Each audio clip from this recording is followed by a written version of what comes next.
आपल्यासोबत काँग्रेसचे पुणेचे उमेदवार रवींद्र दंगेकर आहेत. आजचा प्रचाराचा शेवटचा दिवस आहे. कसा प्रचार सुरू आहे? प्रचारामध्ये मी प्रत्येक सर्वसामान्य नागरिकांना भेटण्याचा प्रयत्न केला. गल्ली बोल सोसायटी असतील, बाकीच्या ठिकाणी असतील, सामाजिक संस्था असतील, सामाजिक संघटना असतील, एनजीओ असतील, आणि ह्यांच्याशी मी महिनाभर बोललो, त्यांच्याशी चर्चा केली. आणि पुणे शहराचा नाद माझी 30 वर्ष जोडल्यामुळं पुणे शहराचे अनेक प्रश्न मला माहिती आहेत. सातत्यानं मी वेळपडे तर आंदोलनं केली, चळवळीत लोकांना भेटलो. सगळ्यांशी एक माझी तयारी पूर्ण झाली आणि पुणेकर सज्ज आहेत. आज तुम्हाला माहिती आहे की भारतीय जनता पार्टी सगळे हायजॅक करणार आहेत. प्रचंड पैसा पुणे शहरामध्ये आला आहे आणि हा पैसा आता वाटप पोलिसांच्या मदतीने होईल, त्यात शंकाच नाही. आणि सगळी यंत्रणा आज माझ्या विरोधात असताना सुद्धा पुणेकर सर्वसामान्य माझ्याबरोबर आहेत आणि पुणेकर ह्याच्यामध्ये माझ्याकडे विजय आणल्याशिवाय राहणार नाही. तुम्ही असं म्हणताय का, हा गंभीर आरोप करताय की पैसा आलेला आहे? विधानसभेच्या वेळेस देखील हाच तुम्ही आरोप केला होता. नेमका पैसा कुणी आणला आणि कुठून आणला? आज देवेंद्र फडणवीस पुण्यामध्ये आहेत आणि त्यांनी 10 वर्ष पुणे शहराला, ह्या महाराष्ट्राला जी आश्वासनं दिलीत ती कुठलीही पूर्ण झालेली नाहीत. आणि ह्यांनी नुसताच महानगरपालिका असेल, राज्य असेल, केंद्र असेल, इलेक्ट्रिक बॉन्ड असेल, तर नुसतं काळा पैसा धन जनतेला द्यायचं तर ह्यांनी स्वतःजवळ ठेवून आज निवडणुकीत वापर करतात. हे चित्र जनतेला माहिती आहे. आणि हा शाहू फुले आंबेडकर विचाराचा महाराष्ट्र आहे. इथं सुज्ञ मतदार आहेत. आजचं मतदान कोणाला करायचं हे पुणेकरांना चांगलं माहिती आहे आणि पुणेकर माझ्या पाठीशी राहतील, कारण मी पुणेकरांचा उमेदवार आहे. आणि पुण्याच्या पायाभूत सुविधेपासून तर देशाच्या प्रश्नापर्यंत कुठलीही विषय असेल तर आपण सातत्यानं पुण्याची मान उंचावेल असं काम पुणे शहरात करणार आहे. तुम्ही असा आरोप करताय की पैसा वाटला जाईल. तुम्ही या संदर्भात निवडणूक आयोगाकडे तक्रार केली आहे का? किंवा निवडणूक आयोगाला माझं पत्र जाईल. कालपासून पुणे शहरामध्ये चांदी सोनं आलंय, गणपती मंडळाला ते देत आहेत. पण गणपती मंडळ कार्यकर्ता मी, त्यांची बाजू मांडणारा विधानसभेतला आमदार मी आहे, त्यांच्याबरोबर काम करणारा मी, त्यांच्या सुखदुःखात जाणारा मी आहे आणि मी रस्त्यावरच आहे. त्यामुळे मी स्वतःही गणपती कार्यकर्ता आहे. त्याच्यामुळं माझ्याबरोबर सगळी लोक राहतील. किती पैसा विधानसभेत आला तसाही पैसा आता येणार आहे, पण लोक माझ्याबरोबर राहतील. आणि हा जो पैसा आला हे भारतीय जनता पार्टीने ह्या मतदार पुण्याच्या राजकारणाला प्रचंड प्रमाणात चुकीच्या दिशेने नेताना दिसत. पण हा पैसा जनतेचा आहे. हे काय कुठं यांचे मोठे काय इलेक्ट्रिक बॉन्ड मध्ये आलेले पैसे असतील, हे सगळे जनतेचे पैसे. आणि ह्याच्यामध्ये जनतेचा पैसा असला तरी तो माज आहे. हा माज पुणेकर उतरवल्याशिवाय राहणार नाही. आणि जनता हे पैसे लोकांच्या दारापर्यंत तर तो घेऊ शकतात, पण ते मत मला देते. काल राज ठाकरेंची तुमच्या विरोधात जे आहे, म्हणजे त्यांनी असं आवाहन केलंय की मी फतवा काढतो की महायुतीच्या उमेदवाराला जो आहे तो मतदान करा. कसं बघताय? राजसाहेबांनी कुठं म्हणले इंजनला मत द्या किंवा कमळाला मत द्या? कुठं म्हणले? महायुतीच्या उमेदवाराला कमळाला मत द्या म्हणलेत का? महायुतीचे उमेदवार किती आहेत देशामध्ये आहेत, तर ते कुठं म्हणले कमळ चिन्हावर बटन दाबा? नाहीच म्हणले. महाराष्ट्र नवनिर्माण सेनेचा कुठलाही कार्यकर्ता हा कमळाला मत द्या म्हणणार नाही, कारण पुढची निवडणूक त्यांना लढायची. आणि ह्या निवडणुकीमध्ये कार्यकर्त्यांना माहिती आहे की आज आपण कमळाला मत द्यायला सांगितलं तर विधानसभा, महानगरपालिकेला मग कोणाला मत द्यायचं हा प्रश्न कार्यकर्त्यांच्या मनात खतखत करतोय. आणि माझं परिवार तिकडं बऱ्यापैकी अजून आहे आणि त्या परिवाराला हे माहिती आहे की आज कमळाला मत दिलं तर उद्या आपल्याला हे साधं एक महानगरपालिकेचं तिकीटसुद्धा मनसेला देणार नाहीत, अशी परिस्थिती त्यांनी केलेली. आणि त्यांना आता मनसेची गरज लागलेली आहे. एमआयएमची गरज त्यांना. आणि एमआयएमचं स्क्रिप्ट सगळं भारतीय जनता पार्टीच्या कार्यालयातून जातं आणि एमआयएमचा उमेदवार भारतीय जनता पार्टीचा स्क्रिप्ट वाचतो आज. पण पुणेकर सुज्ञ आहेत आणि राजसाहेबांनी म्हटलेच नाही, उलट त्यांनी म्हणले पुणे बकाल झालंय, पुण्याची डेव्हलपमेंट थांबली. तर त्यांना माहिती आहे की आजपर्यंत पुण्यासाठी काही केलं नाही. उद्याची महानगरपालिका विधानसभेत हेच राजसाहेब म्हणतील यांनी पुणे बकाल केलंय. आज ज्या पद्धतीने चाललंय ही पद्धत शाहू फुले आंबेडकर विचाराचा महाराष्ट्र आहे. ह्याच्यामध्ये अनेक आंबेडकर साहेब झालेत, ज्योतिबा फुले झाले, शाहू महाराज, मोठी परंपरा आहे या महाराष्ट्राला आणि जोपासण्याचं काम मतदार राजा करतील.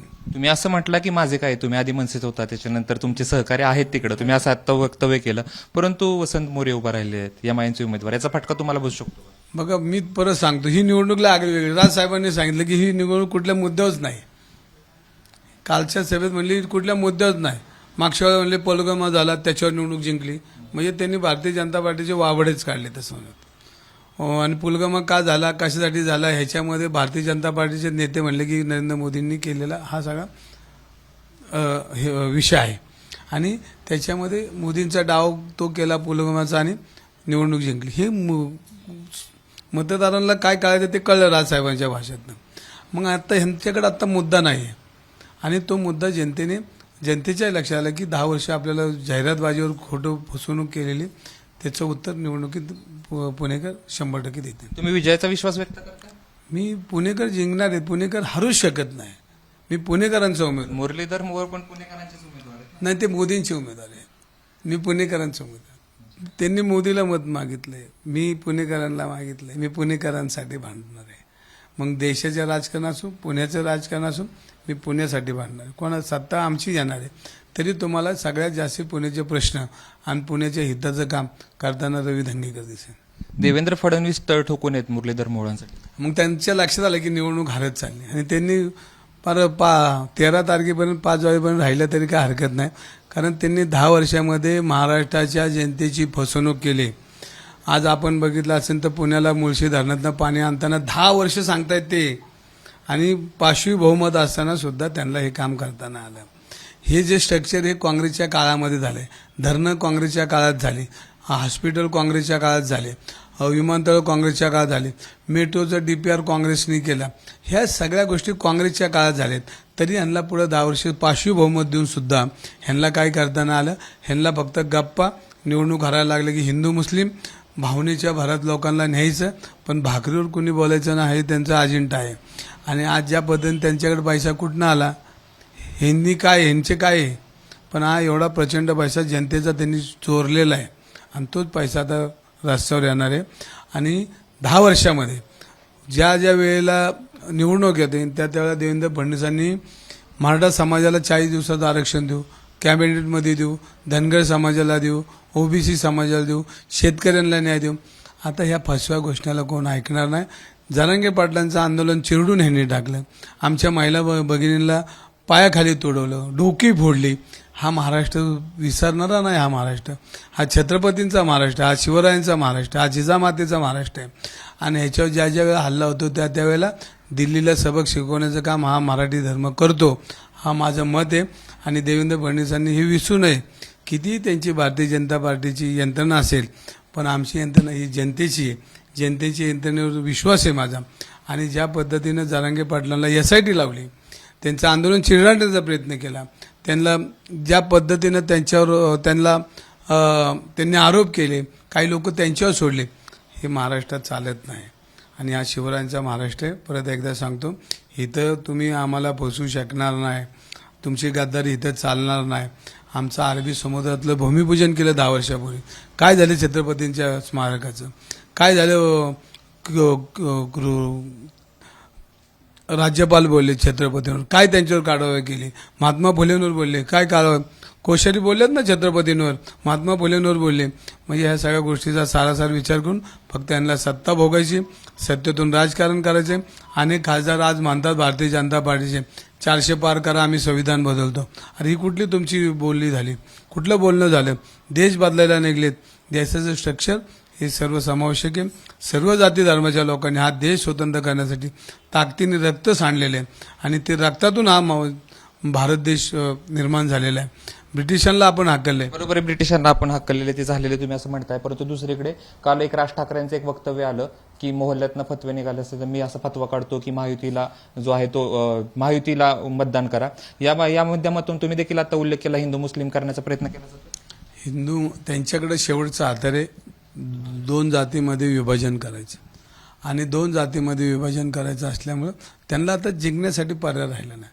पण राजसाहेबांनी कुठं म्हणले नाही की कमळाला मत द्या. मी अख्खं भाषण ऐकलं आणि त्याच्यामध्ये पुन्हा बकाल झालं हे त्यांनीच जाहीर केलं. आणि शेवटचा मुद्दा त्यांनी सांगितलं की मी फतवा काढतो. तर शाहू फुले आंबेडकर विचाराच्या महाराष्ट्रात असं काही चालत नाही.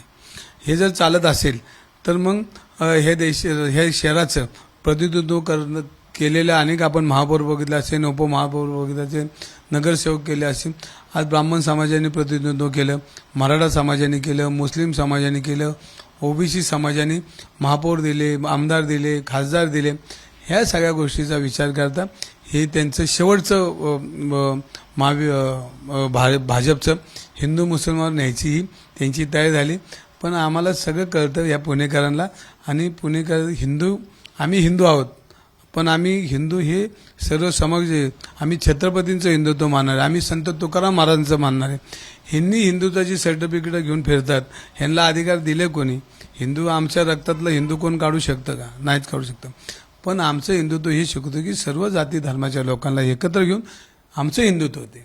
आणि आमच्या कुठल्या परमेश्वरांनी सांगितलंय की मुस्लिम समाजावर द्वेष करा, ख्रिश्चन समाजावर द्वेष करा, आपल्या शेजारच्यांवर द्वेष करा, असं आमच्या कुठल्याही संतांनी सांगितलं नाही आणि देवांनी सांगितलं नाही. हे यांनी त्याचा वापर करतात. पण राजसाहेबांनी कमळाला मत द्या म्हटलेच नाही, कारण येणारी निवडणूक कार्यकर्त्यांसाठी इंजिनवर लढायची, कमळावर नाही लढायची.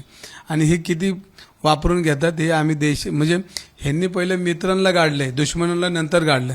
ह्यांच्यावर जे मित्र आले त्यांना गाडण्याचं काम ह्यांनी केलेलं आहे. ह्या महाराष्ट्र विसरणार नाही आणि हा महाराष्ट्र शोधणे आणि तो पुणेकर आहेत. हे सगळे मतदार महाविकास आघाडी इंडिया फ्रंटच्या मागे उभे राहते, हा माझा विश्वास. शेवटचा प्रश्न विचारतो, रवींद्र दंगेकरांचं लीड किती असेल? कारण विधानसभेला विचारलं होतं हु इज दंगेकर, तुम्ही सांगितलं मी रवी दंगेकर. आत्ताचं लीड काय असेल? बघा तुम्हाला मी सांगतो, आज त्यांची सगळी यंत्रणा तयार आहे. आज करोडो रुपये आज पुणे शहरात आलेले आहेत, ते आज वाटप होणार आहे. पोलीस यंत्रणा आहे. देवेंद्र फडणवीस पुण्यात येऊन बसलेत, उद्यापर्यंत ते पुण्यात बसणार आहेत. म्हणजे देवेंद्र फडणवीसांना माझ्या निवडणुकीसाठी येऊन बसावं लागतं. ह्याच्यामध्ये तुमच्या लक्षात येईल आज ज्या पद्धतीनं राजकारण हिंदू मुस्लिम चाललंय. MIMला जी स्क्रिप्ट लिहून दिली जाते ही कोणी दिली, काय दिली? ही भारतीय जनता पार्टीने दिली. ज्या उमेदवाराचं मी आज बोलणार नाही, पण तो उमेदवार बी आम्ही पूर्वी एकत्र सभागृहात काम केले, त्यांचे इतिहास सगळ्या पुणेकरांना माहिती आहे. पण ह्या पुणे शहरात मी पुरोगामी शाहू फुले आंबेडकर विचाराचा कार्यकर्ता आहे.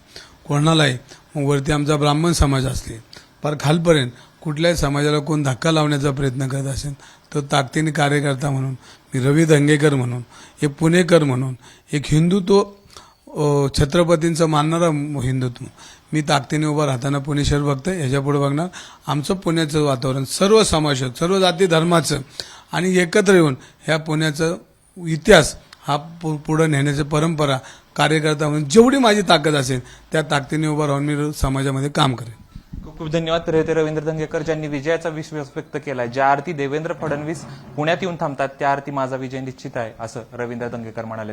कॅमेरा पर्सन राजेश बेडकर सह जयदीप भगत, ABP माझा, पुणे. ABP माझा, उघडा डोळे बघा नीट.